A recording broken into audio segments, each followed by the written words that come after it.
A group of hackers has leaked a database out of the Department of Homeland Security that shows us what the AI surveillance apparatus of the future could look like if that department gets its way. It's something that all of us should know about, and it definitely shouldn't be a secret.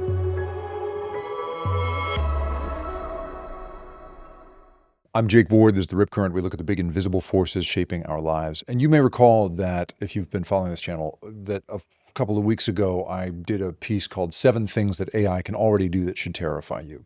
And at that time, that was an assemblage of things that weren't necessarily classified or kept secret. These are things that you could find through public records. And they included things like identifying you uniquely by your heartbeat and how that heartbeat can be used in some cases in a more accurate way than facial recognition can. How people can use Wi-Fi routers to identify where you are in the house. Some very, very creepy stuff. Now, a group of hackers has gone into the Department of Homeland Security and released a bunch of documents that it says reveals basically the surveillance apparatus that is being assembled on all of us. It's been published by a group called the Distributed Denial of Secrets. That is the group putting it out there. And they got it, they say, from a source who has basically said he or she felt compelled to share this. And so you can see here, this is the Distributed Denial of Secrets site. They have a quote from what they say is the hacker who released this. This person says, "Why hack the DHS? I can think of a couple pretty good reasons." We're fighting for equality, but we're making terrible puns. Preddy, like Alex Preddy, who was killed by ICE in Minneapolis. And then that person goes on to say, "I'm releasing this because the DHS is killing us, and people deserve to know which companies support them and what they are working on." Now, this person goes on to point out that there are some entities in the list, this is what they say, quote, "There are some entities in this list that I take no issue with, such as NASA, the various universities, water safety organizations, etc. However, people deserve to know about them too. And there are also details from government agencies, including the FBI and the DHS. What you do with this data is entirely up to you. Thanks for checking this out." Now, what is so interesting about that, of course,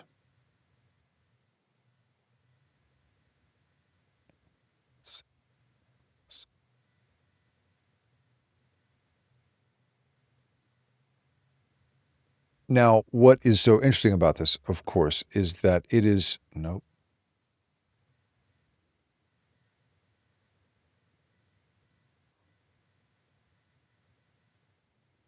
Now, we can debate in good faith whether or not it is appropriate for somebody to leak something like this, because it is full of stuff that undoubtedly shouldn't be in the public eye.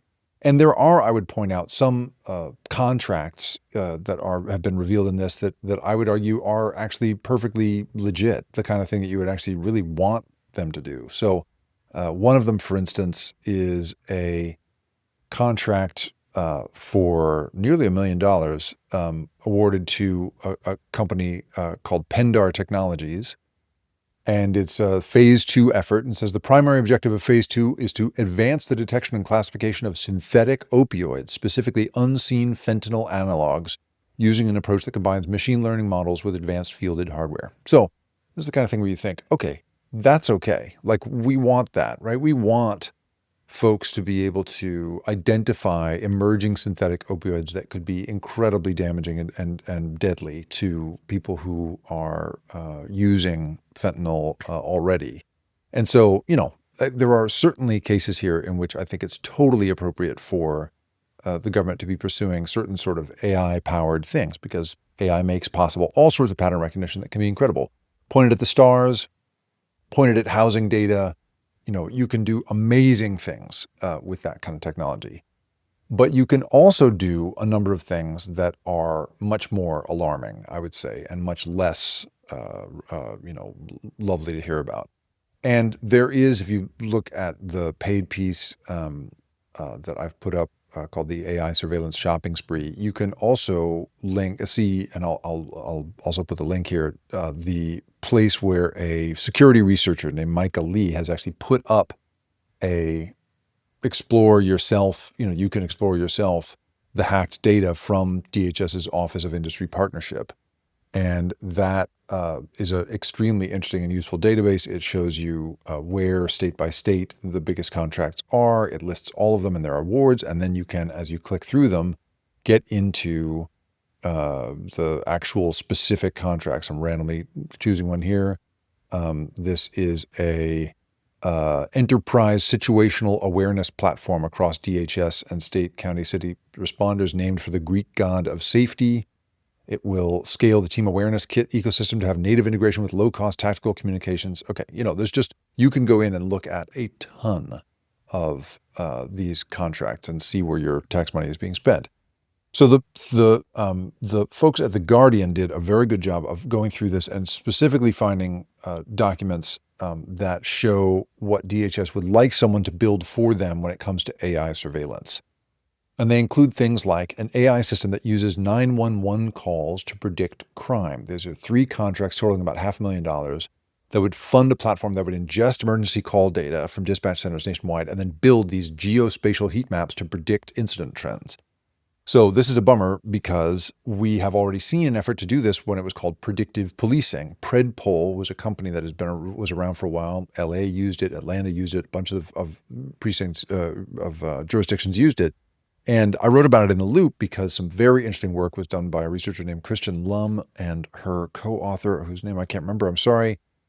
They looked at that system in Oakland, where I live, and saw and discovered a thing that critics have been pointing out for a while, which is that it manages only to really, it doesn't actually identify a higher rate of crime. What it does is it identifies a higher rate of enforcement of crime. And as a result, creates a recursive loop, the loop, in which the prediction of crime causes there to be greater enforcement, which causes greater prediction, and so forth and so on.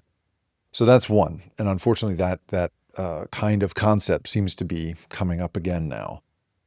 There is an airport AI that IDs you by your clothes and your body shape. These are 4 projects totaling about $699,000. This would be automated surveillance at TSA checkpoints. We all want to get through those checkpoints faster, but one of these contractors would deploy a system that would track individuals in camera footage while cataloging their clothing, accessories, and footwear and automatically alert agents. So this is not facial recognition, and it means that you couldn't, the system profiles everything but your face. And again, this is a world in which you could sort of say, well, I have nothing to fear. I haven't done anything wrong. Well, okay. But when a system like that becomes the way that people get identified, and that system either wrongly identifies you or identifies you, associates you with something you haven't done, whatever that is, then it's really a problem, especially when there's no recourse, nobody to talk to and appeal to, and you're just under arrest. There's a guy named Jeremy Scott from the Electronic Privacy Information Center, and The Guardian quotes him as saying that it feels like the people it feels like the people building this stuff are watching sci-fi movies, like dystopian ones, and thinking, oh, that's a good idea. Oh, that looks good. There are facial recognition apps on every ICE agent's phone. That's one concept that's going to go out there. The hacked contracts describe tools for mobile biometric collection, connecting to an app already in use called Mobile Fortify, which we've covered before. It lets agents photograph someone's face or fingerprint and run a match against 1.2 billion face photos in the DHS database. And that was deployed in May of 2025 without a completed privacy impact assessment, which is something that FedScoop found out. And ICE says that people cannot be declined to be scanned. They cannot, you can't opt out, bad stuff. Last one here that I'll mention is a Palantir a Palantir app that maps neighborhoods for raids using, wait for it, Medicaid data. So this system called ELITE, Enhanced Leads Identification and Targeting for Enforcement, populates a map with deportation targets, generates dossiers, and assigns address confidence scores using data from the Department of Health and Human Services. 404 Media did a story on this already. And they sworn deposition about a raid in Oregon. One ICE agent testified that officers select clusters of pins on the map, and they just go where the targets are densest, right? So what the Electronic Frontier Foundation has pointed out is that this turns Medicaid into a dragnet. So this is a very obviously fast-moving and frightening set of technologies that are under development here.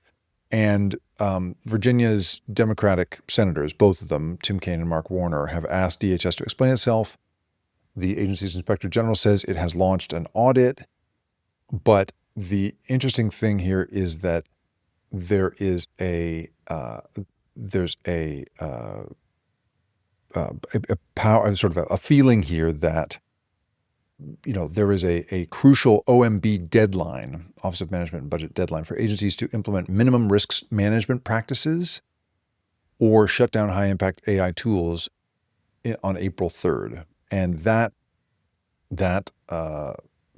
feeling is, the feeling here for me is this is them trying to move before something like that, those kinds of rules come into effect. Because according to DHS's own AI inventory, which is published in January, there are at least 238 use cases of this kind of stuff, which is a nearly 40% increase since July of last year. And of those, 55 are high impact, meaning they can really invade your privacy. But this inventory does not show the risk management efforts that have been put into place for about 80% of these contracts that we're looking at. So basically, there are federal rules that are supposed to be in place around this stuff. They don't seem to be in place. And so that audit is hopefully going to produce some movement here. But in the meantime, I mean, the feeling I have is that this DHS is like a ultra wealthy kid with no impulse control, who doesn't seem to have read the literature, right, and doesn't understand the risks that he's taking by getting involved in this stuff. And meanwhile, there are more than almost 7,000 companies lining up to give this very wealthy, very impetuous kid what he wants. The Rip Current is produced and created by me, Jacob Ward. And if you liked this show and you want more content like this, go to theripcurrent.com, where I publish a weekly newsletter that covers these same sorts of stories of the big invisible forces that have us all in their grip. And if you want to really do me a favor, if you could go to where you have listened to this or watched it and like it, share it, or even better, review it. Holy cow, is that helpful? It's the best possible way for me to find a new audience. I really appreciate you being here. Thanks for listening.